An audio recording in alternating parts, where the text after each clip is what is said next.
So again, the topic is suicide awareness and prevention. It's a presentation to the community. The goal is for us, the reason why we're doing it is to help provide support and information to you, because quite often you are the ones that might be working with folks. It could be professionally working with folks, or it could be family members, or even some folks might be on right now that are struggling. And so knowing how to reach out, how to get resources, and to understand what it's like if someone's in crisis. We always encourage people to, like, for instance, as an example, learn CPR, first aid, right? So that a lot of times the person that comes across someone that might need that aid may not be an emergency worker, may not be an ambulance driver, may not be a doctor or a nurse. It might be a regular person like you and I that happen to come across someone that might be choking, that might need CPR. And so we need to know how to help that person. So very similarly, that's part of this education. It could be anyone that comes across someone that's in crisis, and knowing what to do can make a big difference in someone's life. You could literally save someone's life by knowing what to do. But you first have to understand what that looks like, what that sounds like if someone's in crisis, the things they might be saying, the ways they might be acting, to know, this is really concerning. I see these red flags that Dr. Jamie talked about, and now I know what to do. So that's the goal of today, is to give you that information so that you could help connect someone to the resources that they need. And we also have a lot of folks that are chatting in that are working with children today. So that seems to be a good focus. And we are concerned about our youth. Obviously, what's happened with the pandemic and the stress, the additional stress factors that has on kids that have now been more isolated, not able to go to school. And of course, the families themselves. All of us have been impacted by COVID and how that's affected our lives. Many of us may have lost folks, have gotten sick ourselves, the fear of getting sick, the anxiety. More people have heightened anxiety now about going in stores. And even when it's safer to come out of isolation a little bit, now that feels different. And so a lot of folks are having a hard time being around people, right? So there's a lot of increased stress in our lives. We know that. And so today we're going to talk about, obviously, suicide awareness and prevention, but we also want to talk about coping in general. I mean, the goal really is prevention. So the more we can do to prevent stress in our own lives, help other people prevent stress, being kind and compassionate, knowing the science of when someone's struggling. These are all ways that we help ourselves, our families, and our community.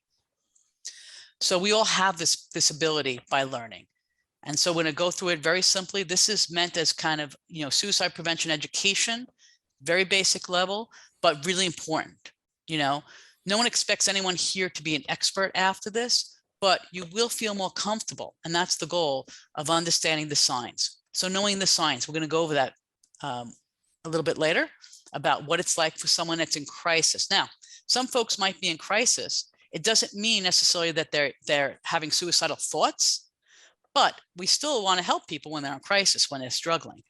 And that's the key. So the key is to intervene sooner versus later, right? The earlier we provide support in any way we can and connect folks to other folks that can provide different levels of support, then we could actually prevent someone from ever getting to a crisis state or a suicidal thoughts.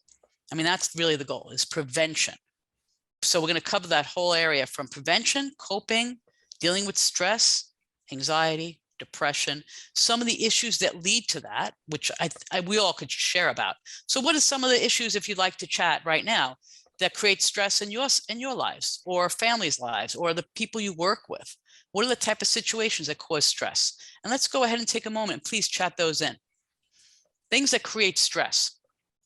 We all have stress. Stress is normal, right? It's part of everyone's life. But some stressors are heightened, more intense, and each of us experiences stress differently. What might be stressful to me may not be stressful to you, right? So it doesn't matter as long as we know what that looks like. What does it look like when someone is getting stressed? So maybe just, again, take a moment to chat down and use the chat feature. Some of the things that add to stress in your lives, the people you work with, your family, right? So what adds to stress, one person put in there, is isolation. right? Not being able to connect with others, not being able to express your feelings to others, communicate, socialization, play, activities, right? Being isolated, all that goes away. And of course, that happened with COVID. Kids, weren't able to connect with their friends, adults with their family, your community, maybe your church. We all became isolated in different ways. And that does create stress because now we're having to function in a new way. And just by having to do things differently in our lives creates stress because we have to adapt, don't we? We have to adapt to all the things that are coming our way. That by itself, having to change the way we live our lives, creates stress, right? Someone also put in the holiday season. Absolutely. Holidays are a joyful time, people think, right? And it can be by all means, but it's also stressful. Maybe because of what's happened with COVID, our financial resources aren't the same, and we feel the stress of finances, maybe not being able to buy gifts like we used to, right? Work could be stressful, right? Relationships, absolutely. When we look at the calls from Ventura County that go into the crisis calls that go to Dee Dee Hirsch, when they get those calls, they let us know that the number one calls people call for is having suicidal thoughts. That's the number one. But the secondary issue is relationships. Relationships could be a breakup or stress in the family. So again, these are all things that happen that create stress. Getting COVID, not being able to work, not being able to make money, financial insecurity, right? And of course, we know what happened with COVID. A lot of food insecurity followed that. Having a lack of information, not feeling valued, not feeling like your life has meaning, right? All these things could create stress and potentially make someone feel in a state of what we call despair, right? So we're going to talk about that. So these are the facts that, please go back one. We're going to talk about the issues that, if you go back one slide, please, about knowing the signs. But part of knowing the signs is knowing the factors that could affect us and our family. Sometimes knowing someone lost their job, right? Knowing someone had a recent breakup, a divorce, that doesn't mean that the person's going to be automatically have suicidal thoughts, but they may be feeling stress about that. Now, someone may have a divorce and be very happy about that. I'm not saying it's the same for everyone. Everyone's different. But of course, knowing people, knowing your family, knowing your friends, you know the things that typically will affect them. So sometimes you know what the trigger could be, right? So again, knowing the signs, it could be the trigger. And of course, how someone is functioning. We're going to talk a lot about that. Then the next phase of what we want to talk about today is, what do you say to the person that you now know is struggling, that's in crisis? What are the words? What are the ways you could connect with them? And what are the things not to say, things that actually aren't helpful? And then, of course, reaching out to them and reaching out to a connection, a support, a therapist, a counselor, whatever they might need, getting them to the support. So that's the key. Know the signs, connect with the person, and then get them connected to the resources. So those are the 3 steps we're going to go over today. Now we're going to show you a brief video of a family member who lost her husband to suicide. He died by suicide. He took his life. And she's going to share in her words. So I'm going to ask you to listen. And when we're done with the video, I'm going to ask you to chat in what stood out for you that you heard in the video. And you're welcome to chat that all along. Thanks, Juan. You can hit the video.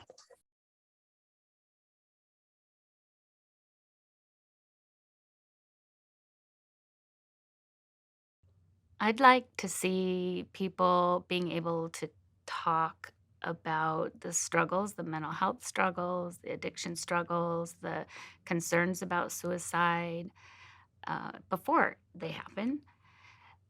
I think that we could have used some support in that way, that maybe things would have turned out differently.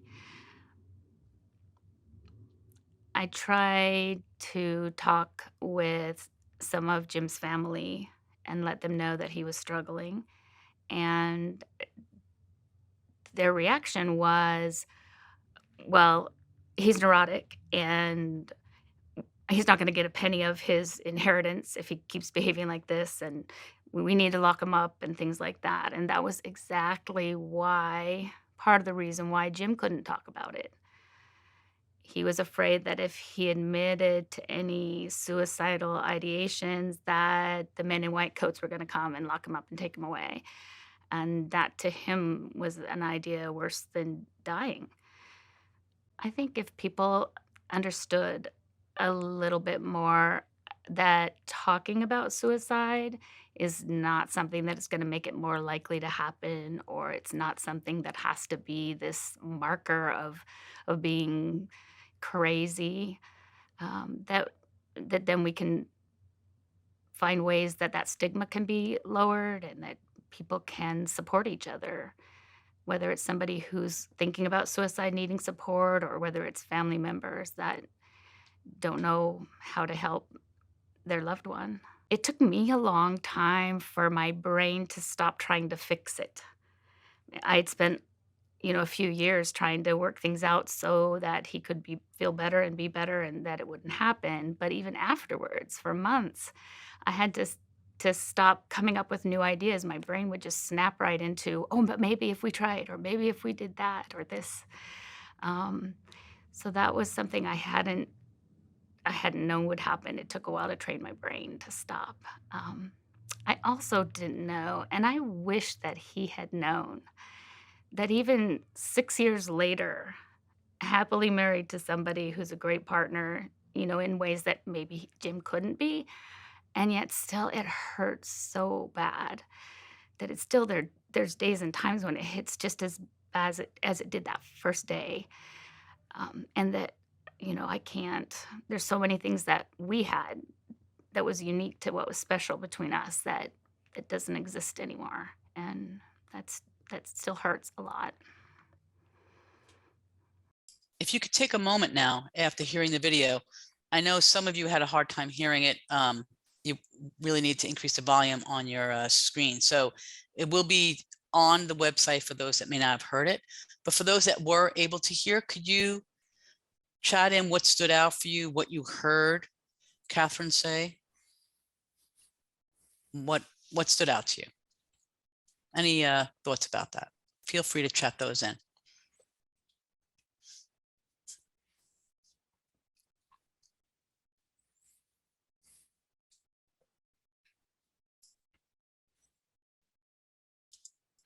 So someone mentioned that talk, and I think communication is the key. Yes, talking about suicide, that's part of what we're doing today. There's such a stigma and people want to hide it. And so when people struggle, they may not share those thoughts because they feel shame. And also the message says many times people don't talk about. Why don't they talk about it? Being judged, or the fear of others pointing at you, or being called crazy. We still see a lot of that because that's why people, that they don't share their thoughts, right? They don't want to be labeled crazy. What's wrong with you? Or you heard Catherine share about Jim's family not really being supportive. Oh, that's just Jim. He's neurotic. And if he keeps acting this way, we're just going to actually punish him, right? We're not going to give him, we'll take him out of the will. So judgment, misunderstanding, a lack of knowing what to say, how to help, right? Great. So that's why. Overlooking the hidden messages or signs. Absolutely. Oh, that's just them. That's the way they always are. So they miss the signs that the person's actually in crisis because they think that's normal. When we have suicidal thoughts, that's not normal. And if someone's expressing, we need to pay attention. Doesn't mean they're going to act necessarily. And we're going to talk about that because we don't know if they will or not. But either way, we definitely want to do something. Sometimes people say things that may be not as direct. Someone might say, oh, I want to take my life. They may not say it so overtly. They may sounds like,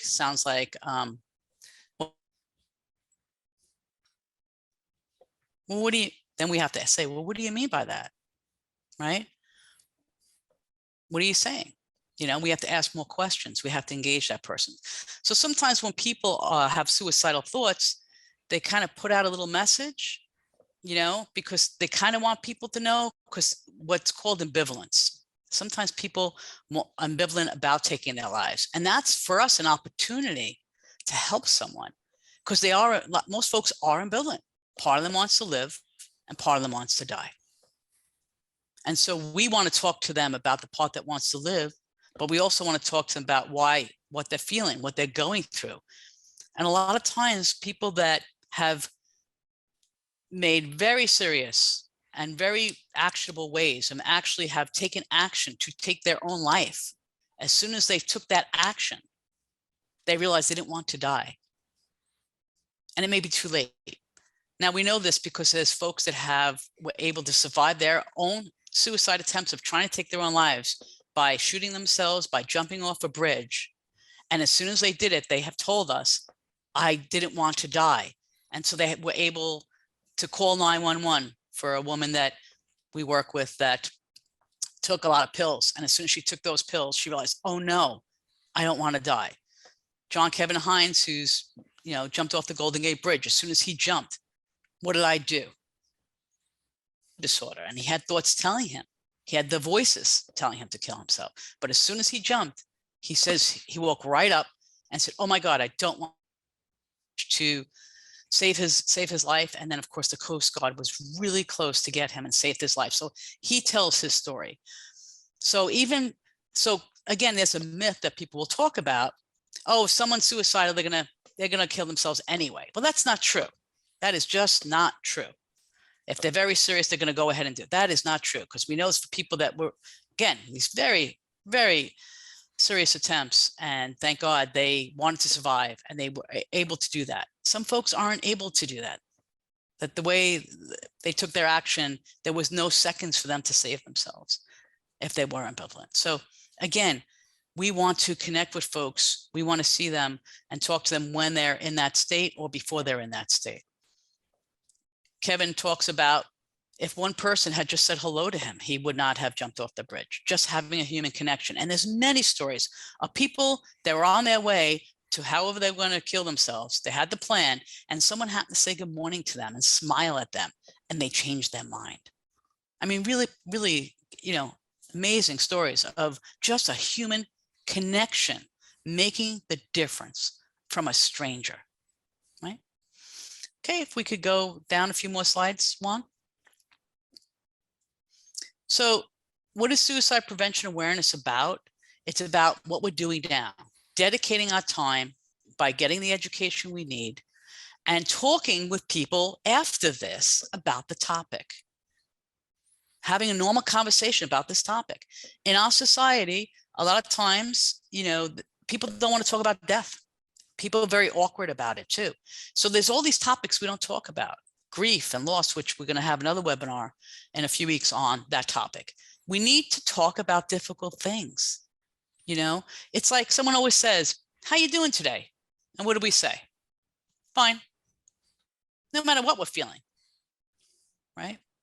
It's kind of not even real. It's not even authentic. So it's about getting closer to authenticity, about really asking someone. I'll give an example. I had met someone I don't know very well. And, you kind of get a sense of what someone's like and how they act and behave when they show up at a meeting. And this was on a Zoom meeting. And so I've met this person a few times on Zoom and they're always very kind of involved and interactive. And the last time I was on a Zoom call with them, and again, I don't really know this person really well at all. Interact, they didn't look right. I thought something was really wrong.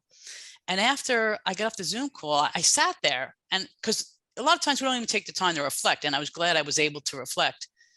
And I said, that didn't feel right. That person, I won't give the name, they don't normally act that way. What should I do? I don't know them that well. So who am I to reach out to them? I don't even know them. I said, you know what though? I gotta practice what I preach. I said, it didn't sit right with me not to check in on them. And so I was even thinking about what's the best way to do that. So I decided to email. I did email. I said, hey, just want to check in with you. I noticed you kind of were different during today's meeting and I'm worried about you. Are you okay? And that's all I did. And then the person responded back, thank you so much. That means so much to me that you would notice and reach out to me. I happen to have the flu. And I was not glad they had the flu, but glad that they weren't in crisis. But The reaching out is, you can't make a mistake, I guess is my point. You can't make a mistake. And sometimes having to make a tough call when someone is imminent danger, meaning they're so close to taking their life. They know how they want to do it. They have a plan and they're going to act on it. And you know what? You're going to have to call 911, and someone's going to have to come and take and evaluate them. And they may be really mad at you, but you know what? At least they'll live to tell the story and be mad. So you can't make a mistake. And even if, again, you did your part, if you feel that worried that someone's in imminent danger, you have to take the steps. So again, you can't really make a mistake because you're doing it out of compassion and you're doing it out of kindness. And if you're not sure, if you think someone's suicidal, you're not sure what to do, you could always call the crisis hotline. I'm going to give all that information later. If you don't know what to do, you could call. But again, I'm hoping to give you enough information that you have some beginning steps of what to do. Okay. So again, having this conversation, having honest conversations with folks, connecting with yourself first, by the way, right? If I can't connect with myself, how I'm thinking and feeling, I won't be. If I was really busy and stressed out that day, I wouldn't even paid attention to that little feeling that said something's not right. Right. So being connected to ourselves is important. And that's not only for helping others, but helping ourselves. Our feelings tell us things, right? Even when we feel sad or depressed or anxious, we need to pay attention to even within ourselves. Because why am I feeling this way? And we need to take the time to process. So I was able to process that. I'm not saying I'm always able to, but in that moment I was glad I was. So trying to pay attention to something that doesn't feel right. We have pretty good intuition. Most of us do, right? So pay attention to your intuition. All right. Because that one conversation, that one connection with yourself and feeling that's not right can make a difference in someone's life. Okay, next slide.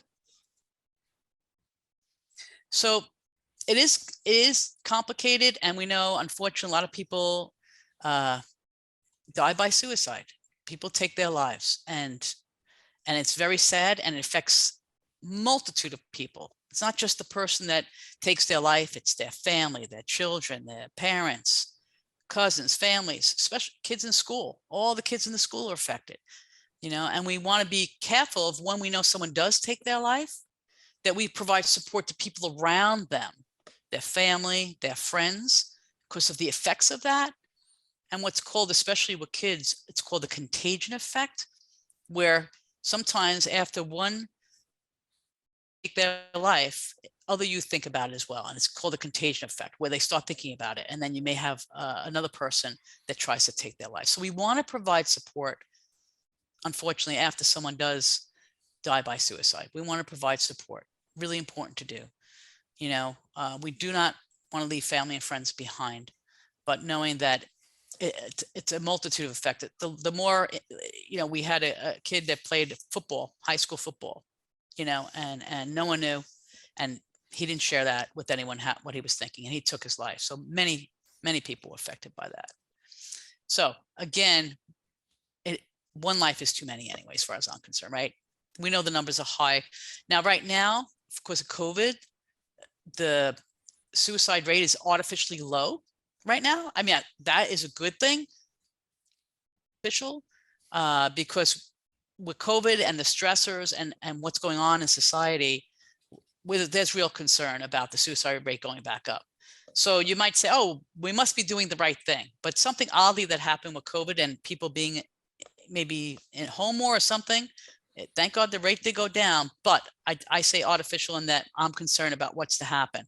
And again, we're not here just to prevent suicide. We're here to help people have better lives and cope better, ourselves, our family and friends, and help them with stress and identify when someone's struggling. Next slide. So it's important to know that a lot of times people think it's one event or one trigger that may trigger someone to think about suicide. It's usually a multitude of events. Sometimes it could even start in childhood, and a lot of childhood trauma, which is a very broad term, I know, but each of us is affected by that differently. And when we have childhood trauma, it is with us our whole lives, so to speak. Now, that doesn't necessarily mean that I'm going to have difficulty or I'm going to, think about taking my life, but I am affected by that trauma. So as more traumas may happen and other triggers happen, it may be difficult to cope. So usually it's not one thing. It's not one thing that can make someone think about suicide.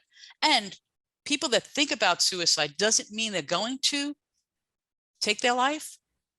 Really, I've worked with a lot with people that were very seriously suicidal, that had depression, that had trauma history, a lot of trauma history, and always talked about, taking their lives for them.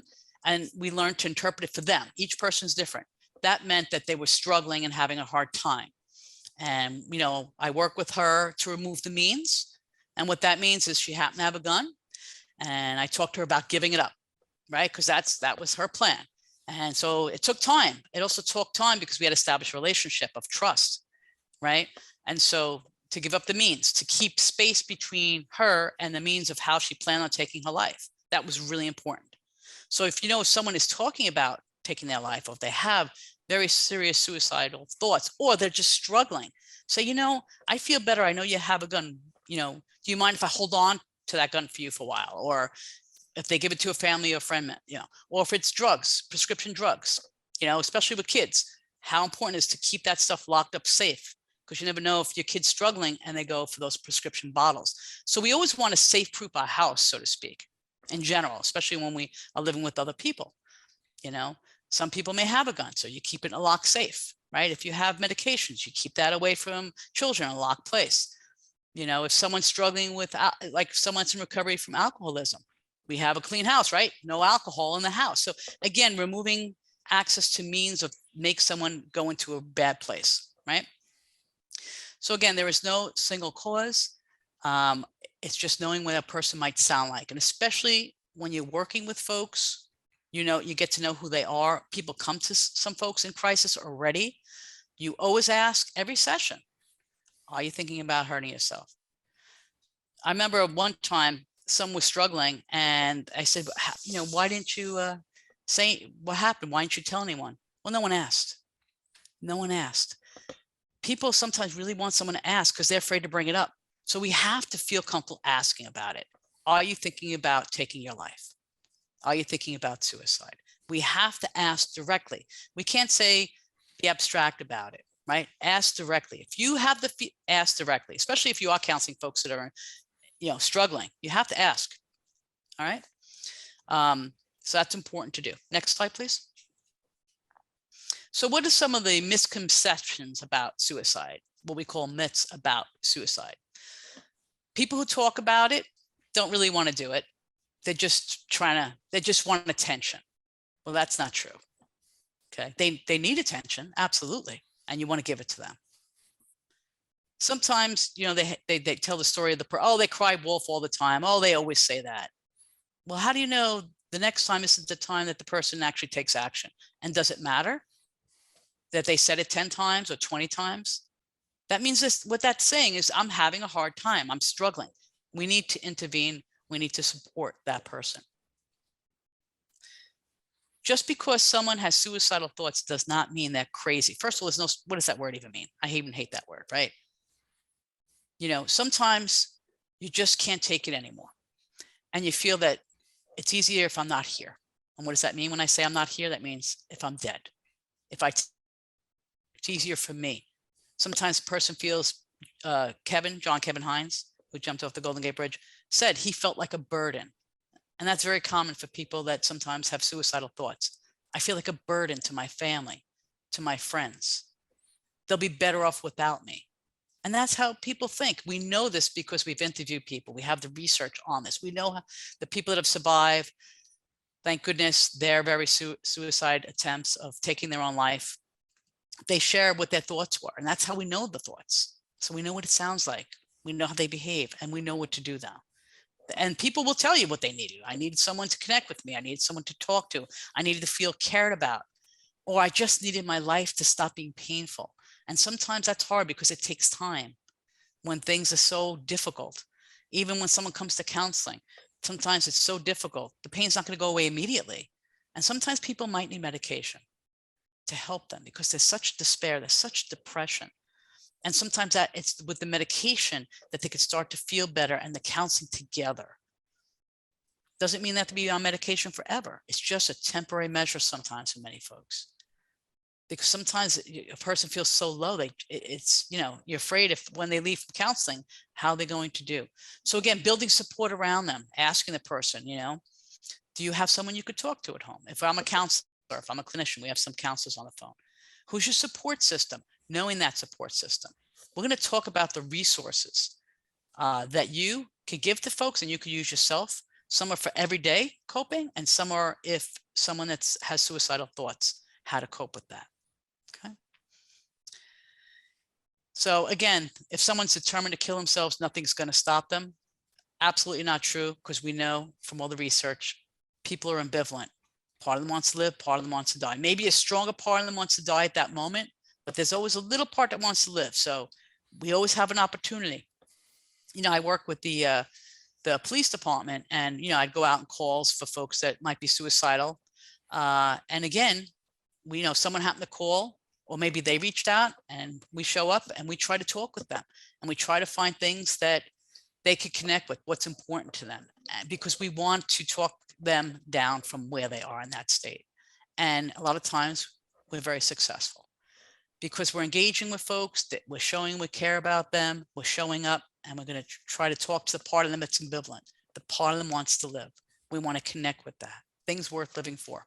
Okay.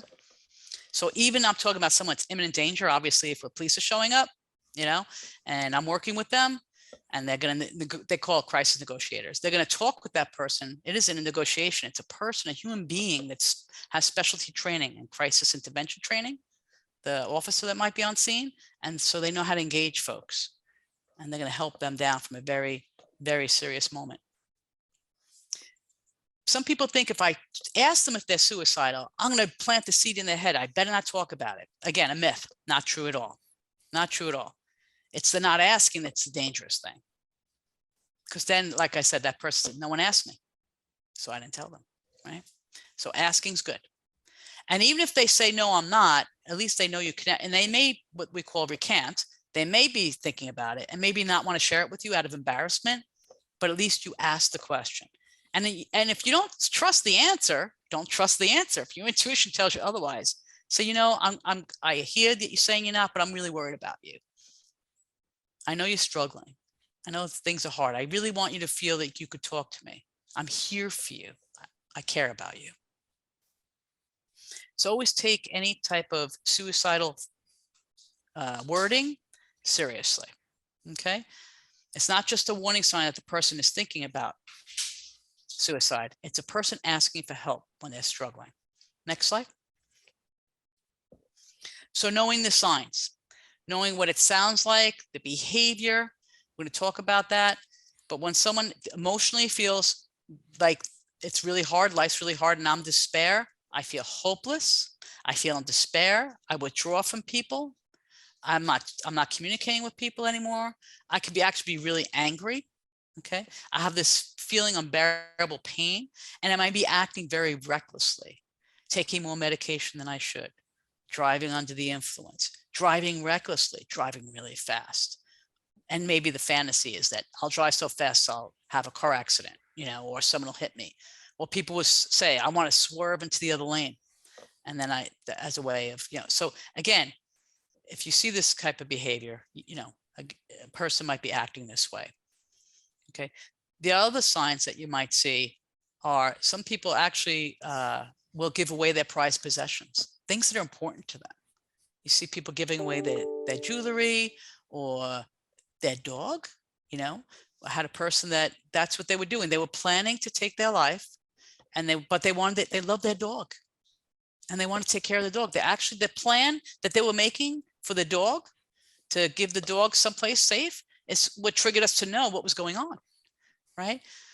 Some people, especially kids, you could see things on people's Facebook, the way they're writing, what it sounds like.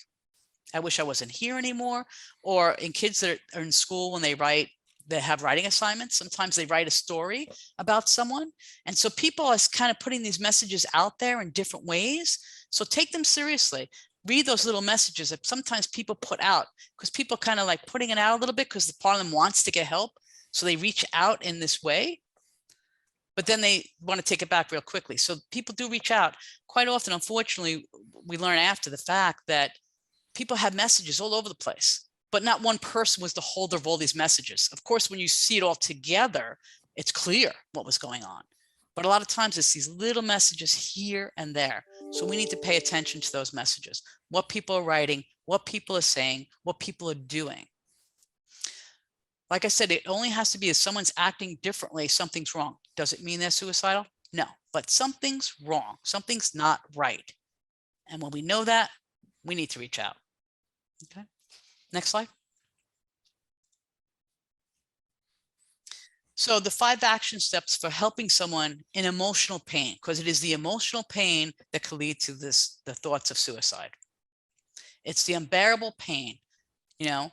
Now, again, for younger folks or transitional age youth, emotions are different. And so sometimes youth are more impulsive. So that's the concern. So they're more likely to act impulsively with like a breakup of a relationship, and they're struggling, and this is the 3rd loss, or maybe other losses in their life. And so that could lead someone to great emotional pain, and they don't want to feel the pain anymore. And so that might be the way that they're thinking. And so impulsivity. What else makes someone impulsive? Alcohol. More likely to do things when you're under the influence of alcohol or drugs that you would not normally do. And a lot of times, folks that take their lives by suicide, or, maybe survive their suicide attempt, they were under the influence. Right? A lot of times people, that's part of the plan. I'm going to take pills, and then I'm going to whatever means, or I'm drink alcohol first, right? So again, the emotional pain. So if you see someone in crisis, what could you do? Well, if you're there in person, that's the best, right? You happen to be there with them, and they're telling you, they're putting out these signs to you of their struggles. Again, may not be suicidal, but they're struggling. You're going to reach out to them. You're going to connect with them. Let them know you care in any way you can. You're going to listen to them, and you're going to be non-judgmental. A lot of times people think they mean to be helpful, and they say the wrong things, right? Oh, it's going to pass. Don't worry about it. And you're trying to give them hope, but it's false hope, because that's not what they're thinking. They don't think it's going to pass. They don't think it's going to feel better, right? So that sounds really hard. How could I help you? How can I help make this better for you? Tell me more. I'm sorry that things are hard for you right now. All right, there's all different words you could say. What do you think about, would you be interested in counseling? I have a number here. Or if someone's really having suicidal thoughts, why don't we call the crisis hotline together? So you're with them in the moment. Now, if you're on the phone, you could do the same thing, right? Offer that support. Or say, hey, where are you right now? And making sure that I'm in danger. I'm going to come by. I'm going to come by and talk to you, right? So you're going to do what you can to keep them safe. If someone is in imminent danger, meaning that they're in the moment, they have the means, and the means are in their hands, literally, you got to call 911. Yeah, hopefully you have someone else to call when you're on the phone with them, so you can keep them on the phone talking, because if they're talking with you, they're less likely to do something in that moment. You want to keep them connected to you, but you got to get 911 there, because that person's in imminent danger at that moment, because they have the means, they're very serious about it, and the means are literally in their hands, right? So knowing when, if there's time or not. And I'd rather call 911. And again, if I lose a friend because they're mad that I did that, so be it, right? At least they're alive. So again, you could be there for them. You could make the phone call with them if you're not with them. If you're with them, again, everyone has phones that could do the third party, get them on the line. If you're not sure, say, I don't know, that didn't sound right. You can make a call, say, hey, this is what my friend was saying. What should I do? Okay. So again, being with them. A lot of times when we get a call out to go out to someone that might be suicidal, Sometimes there's family there, and sometimes we could talk with the person and we talk with the family, and then we educate the family about how to support the person. Just because someone is suicidal doesn't mean they have to be admitted to the hospital. As a matter of fact, most calls that go out, I think it's 2% of folks that are imminent danger, 2%. A lot of times people calling, and just by talking with them, they do feel better. And that, again, that's the crisis hotlines. The crisis hotlines have folks that are trained and know what to say and how to evaluate and how to talk with someone. So you don't have to be the one to do all that. You just have to be the one to hopefully connect the person to that resource. And then you could be there with the person when they're on the phone. Okay. So again, it's that connection, staying with the person, staying connected with them until you could get them to someone else that could help them additionally. That's really the key. Next slide, please. So another acronym is LEARN.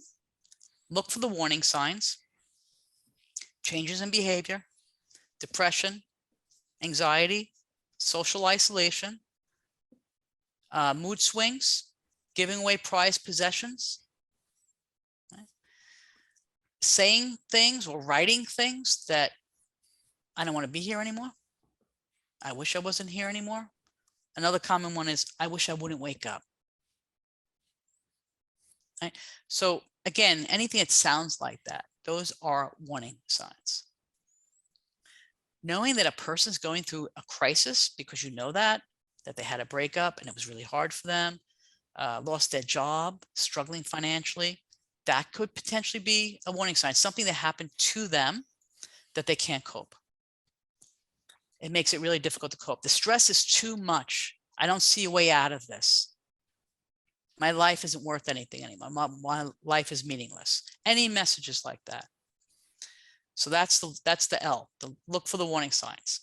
Then you want to empathize, and that's the I care about you. I'm worried about you. I'm here for you. How could I help you? Let me get you connected to a person that could help. I'll go with you. Let's go together to that crisis center, or let's go together, to make the phone call together, whatever it is. Again, there's a lot of different ways of doing it, as long as you do any of those. Ask, if someone is in crisis, are you thinking of taking your life? Don't be afraid to ask. Ask directly. And if they say yes, the next question is a hard one, but you have to ask, how do you plan on doing it?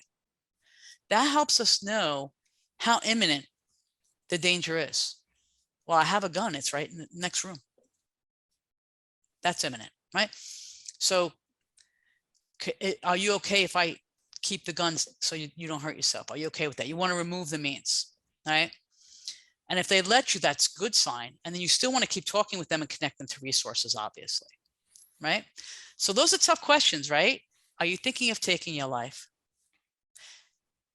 And if they say yes, how do you plan on doing it? What is your plan?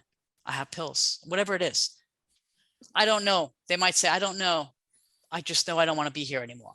Well, it's not imminent danger, but the person's still in crisis. It doesn't change the situation per se. It's just not imminent, right? You may not need to call 911.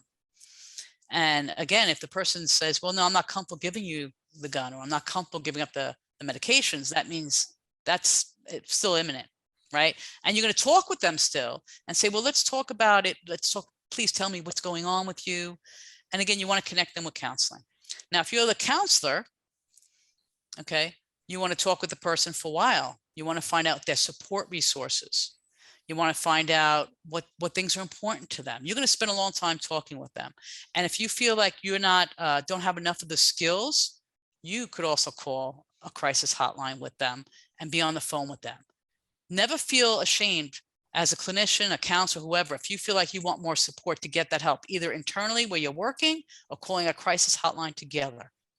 There is nothing wrong with getting more support if you're not sure what to do. It's okay. Just know who to call. I don't know everything. I love having resources, and as long as I know I have those resources, I feel so good because I know I could call this person, I could call that number, and they're going to help me. Okay. Also, later on, we're going to talk about different apps, and the apps will actually teach you more information that we went through today. Okay. So you could always educate yourself more to be more comfortable. right? So again, ask about suicide. The next step is remove the danger. And we talked a little bit about that. If it's medications, if it's a gun, whatever the means are, you need to remove the danger. You want to create space between that person and their ability to take their life. That's the goal. So that's when it's imminent, right? You want to do that. You want to remove the danger. And the next level of care, whatever that might mean, but you want to remove the danger. You want to make the connection. They trust you. They feel safe with you. And by that, you're giving them hope. If they're willing to get, you're giving them hope. They're willing to give up the idea for the moment anyway of taking their own life. That meant you were successful in that moment. It doesn't mean the crisis is fully removed, but this is the step in the right direction. Because when we feel this way, when you're feeling suicidal and you want to take your life, you may feel better for the moment, but maybe something else happens right after that, and then it's gone, right? So it's just for the moment. That's why we need that support and resources supporting that person so that they could get to a higher level and feel better about themselves, about their lives. But that's going to take time. But you just need to be there in that moment to make the connection with them and connect them to the support that they'll need, right? Because it takes time to get out of this place I might be in. I didn't get there overnight, right? Lots of things. It could be a lifetime of events that the last thing was the last straw that broke the camel's back, as they say, right? And so I'm not as resilient anymore. I'm not coping as well. And that could happen to anyone at any time. Anyone at any time. There's not a sign of weakness. I know people feel that way. It's not a sign of weakness if you need medication for depression. It's not a sign of weakness if you reach out for help. But for whatever reason, in our society, we're trained that don't share what you feel. Don't let people know that you're feeling bad or you're struggling, because then you're weak, right? You shouldn't need help. You shouldn't have to reach out. These are all wrong messages, and we need to change that in our culture. Next slide. So again, the suicide warning signs, and I know some of these things and risk factors, I know I am repeating things, but it's for a purpose. It usually takes 3 times to hear something before we remember it.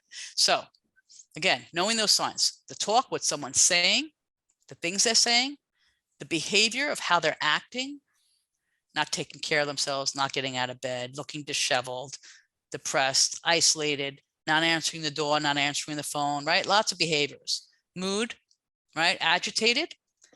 Sometimes people get depressed, they get agitated depression, sadness, tearful, angry, anxious, right? Not eating, right?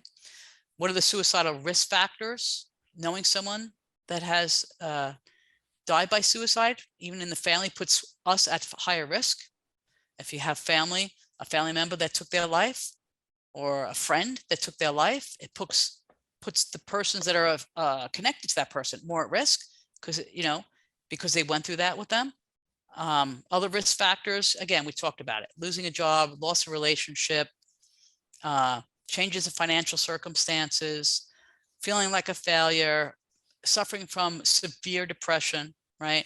If a person has maybe bipolar disorder, too, again, because of the depression, the swings, psychosis, like in John Kevin's Hines case, he suffered from bipolar disorder.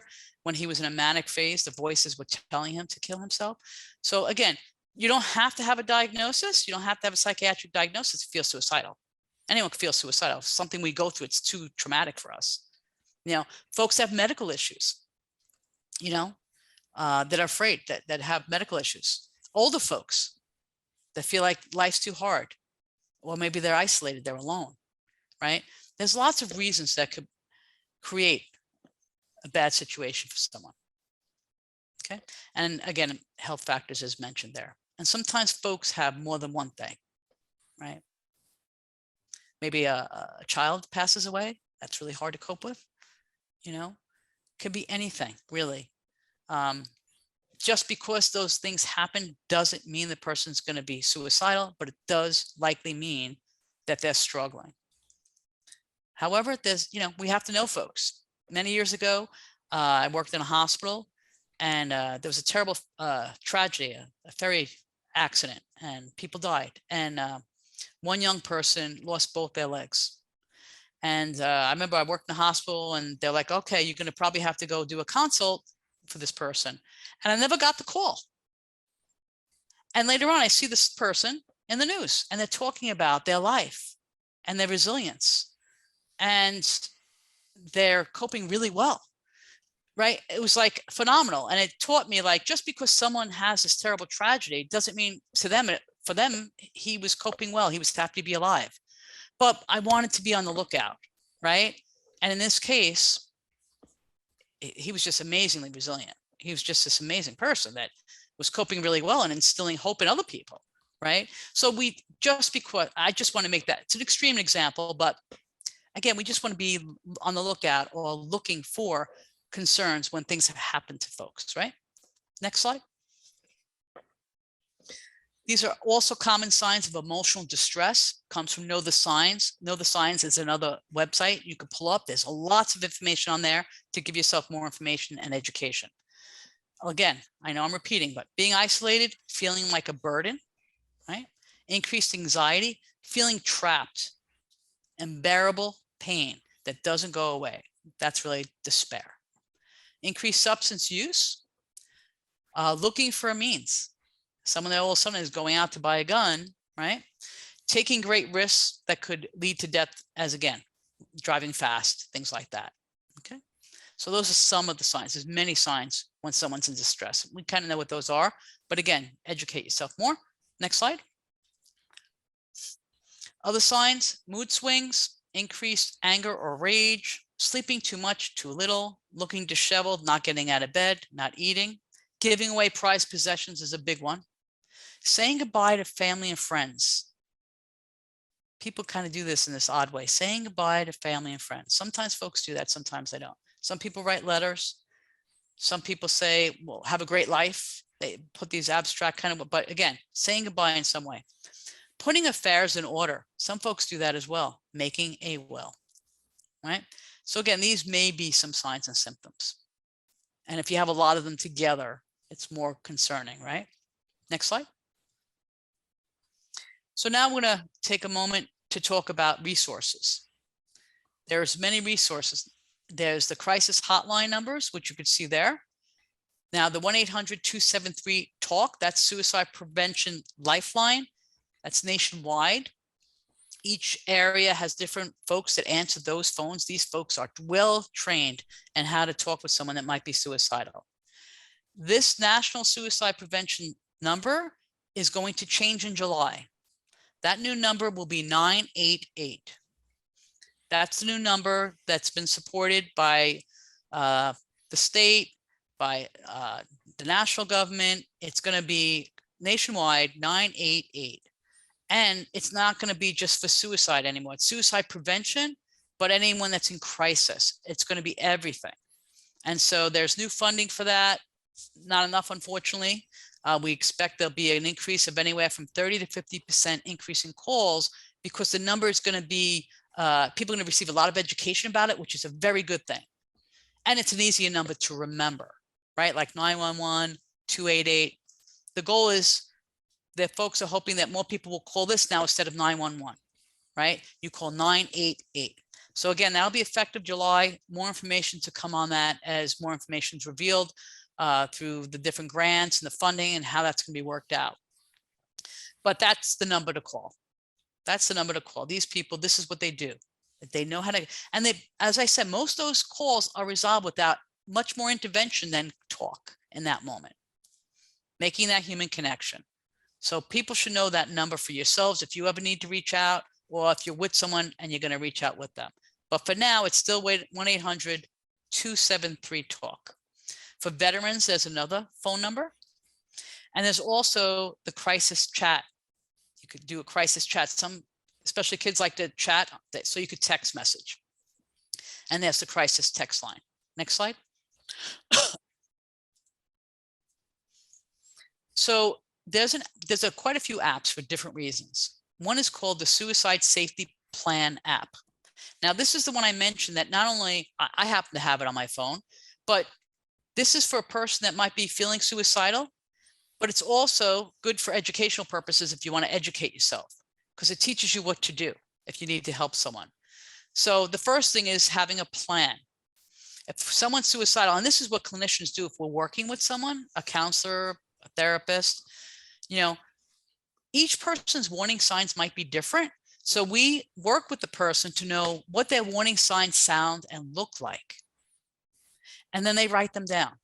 They actually put them in the app. What are the warning signs for me? Well, for me, if I'm drinking too much, or for me, if I start isolating. So we help the person identify for themselves, for myself, right? What are my signs? How do I know when I'm in trouble? And so again, each person might be a little unique. So knowing the warning signs. Then we develop the coping strategies. What's helped you in the past? What might help you now? Well, when I feel this way, I call my sponsor. When I feel this way, I talk to my sister. When I feel this way, I go for a run. And so again, coping strategies are unique to that person. And they put them in there. What would you do when you're feeling that? It goes in the app. What are my internal coping strategies? And the person writes them in themselves, right? What are my reasons to live? Again, when we work with people, we do this in counseling, but again, they will put this in the app. I love my family. I love my dog. I love, I love nature, whatever it is, reasons to live unique to that person. Now, who are your contacts? Who do you call if you're struggling? And those numbers are also in the app. Sponsor, priest, rabbi, family, friends, whomever. And you want a big list in there, because if that person's not available and that person's not available, you want to have a long list just in case, right? And what if you don't get in touch with someone? What might you do? So again, having all that support written out, because when someone's in distress, we don't think rationally. We get what's called tunnel vision. And so the world closes in and all I feel is all these deep, dark, terrible things. I don't see anything else. This helps open that up. We know that that's called a suicidal mindset, where I don't see anything else except my terrible feelings of despair. And I can't get myself out of it. Person knows to hit the app. And so it's right there for them if they can't remember it in the moment, right? Places for distraction. Sometimes it takes a moment to get a person to think differently. A smile. This has been true. Someone passed by and smiled at a person and they changed their mind. So it was a distraction. It was a connection, right? Running, jogging, nature, whatever it is. Places for distraction that make you feel good. Person has that written in. So again, all of this information is in this app. There's a guide, how to cope, how to recover, a safety plan, suicide prevention, making the environment safe is in there, which we talk restriction of means, remove the danger, and other resources. And again, minimally, these are all the crisis lines that would be in there. 911, the helpline, the text line, knowing where to go. If you need to show up to, where do you go? What's the nearest hospital, right? That's just one app. It's a great app. I strongly encourage it. Next slide. This app is for distraction and relaxation. It's called Stop, Breathe, and Think. This is good for anyone. Anyone can benefit from this. The app actually takes you through meditation or breathing exercises. And if you're like me, I don't have a lot of time. So, but there's one that's like 3 minutes.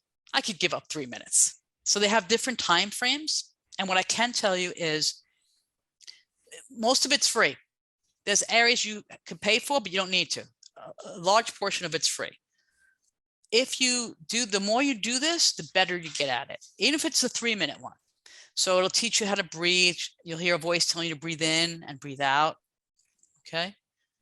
The more you practice, the better you get at it.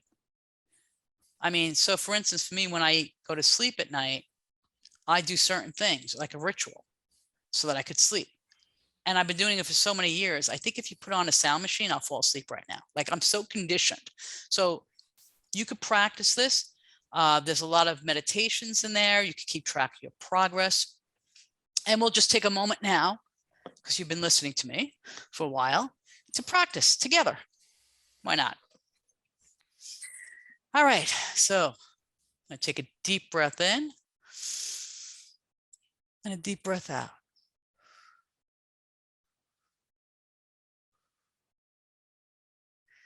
And slowly you do that.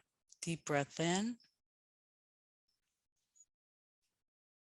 and a deep breath out. And if you get a little lightheaded, know that's normal. And just take another deep breath in and a deep breath out. And as you do this slowly, continuing to breathe, listen to my voice. And as you have other thoughts enter your mind, let them go for the moment. Take another deep breath in, another deep breath out. And as we focus on our breath and just breathing, we're letting go. Take another deep breath in and a deep breath out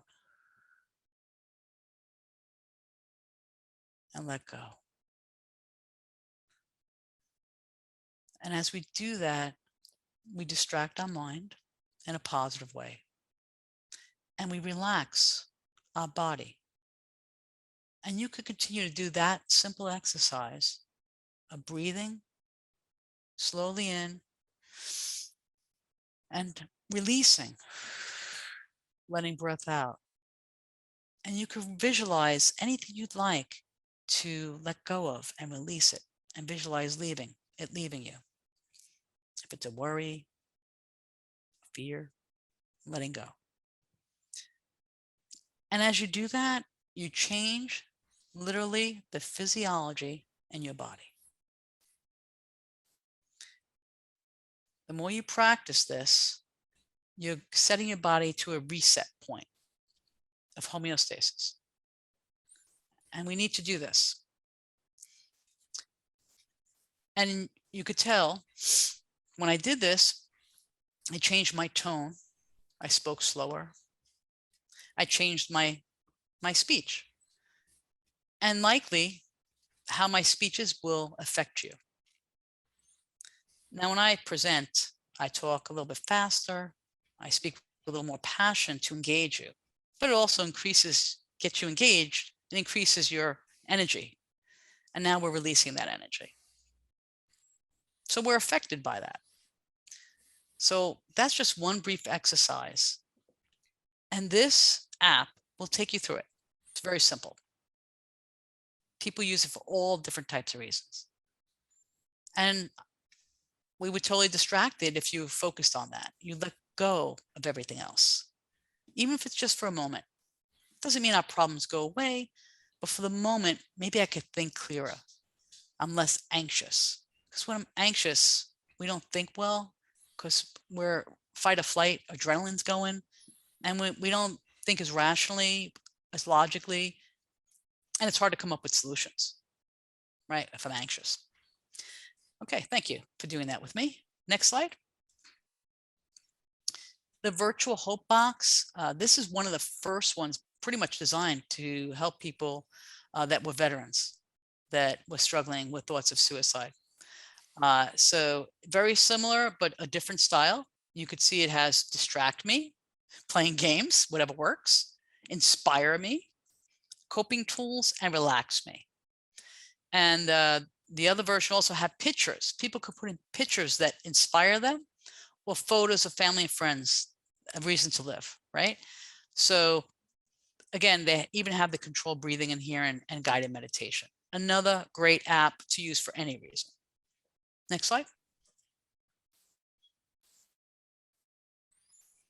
These are some of the local resources. You're welcome to take a picture of this. If you don't have this information, it is also on our Wellness Everyday site. But you could go there to get it. But if you don't have it at all and you want to make sure you have it, feel free to take a picture of it. All the crisis hotline numbers are there. Ventura County's crisis line, peer-run WALM lines, one's for teens, one for older adults, and ways to get more information. Knowing the signs, suicide is preventable. So these are great resources for you. Next slide. And those are our local resources. Also, I want to mention that on the Wellness Everyday website, there's information about different things. This is just the landing page for preventing suicide. We do change it, and you can see there's a grief and loss webinar coming up. And then there's more information about how to prevent suicide. There's videos on there as well. A really good resource. Again, you'd have to go to Wellness Every Day and then preventing suicide is and also all the resources are on there for getting help for behavioral health. And if anyone wants to be added to our list to receive any future updates from the MHSA Mental Health Service Act Department, which is the department that I work with, you could please email us and we will also add you to an email list. Anything that we're doing, you'll get information about. So feel free to email mhsa@ventura.org.